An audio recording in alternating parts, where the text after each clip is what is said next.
টি-20 বিশ্বকাপ ইতিহাসে সবচেয়ে বেশি উইকেট শিকারী বোলারদের তালিকায় 10 নম্বরে আজান্থা মেন্ডিস। 21 ম্যাচে আজান্থা মেন্ডিস শিকার করেছেন 35 উইকেট, ইকোনমি 6.70। এই তালিকার 9 নম্বরে এনরিক নরকিয়া। 19 ম্যাচে এনরিক নরকিয়া শিকার করেছেন 35 উইকেট, ইকোনমি 5.55। এই তালিকার 8 নম্বরে টিম সাউদি।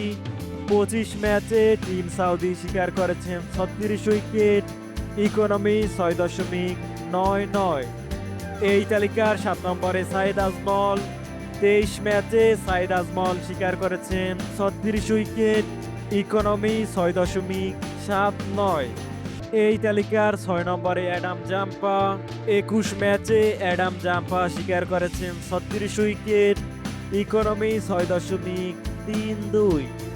এই তালিকার 5 নম্বরে রশিদ খান। 23 ম্যাচে রশিদ খান শিকার করেছেন 37 উইকেট, ইকোনমি 6.30। এই তালিকার 4 নম্বরে ওয়ার্নিন্দু হাসারাঙ্গা। 19 ম্যাচে হাসারাঙ্গা শিকার করেছেন 37 উইকেট, ইকোনমি 6.00। এই তালিকার 3 নম্বরে লাসিথ মালিঙ্গা।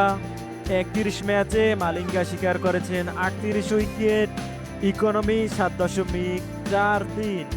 এই তালিকার 2 নম্বরে শাহিদ আফ্রিদি। 34 ম্যাচে আফ্রিদি শিকার করেছেন 39 উইকেট, ইকোনমি 6.71। এই তালিকার 1 নম্বরে সাকিব আল হাসান। 43 ম্যাচে সাকিব শিকার করেছেন 50 উইকেট, ইকোনমি 6.86।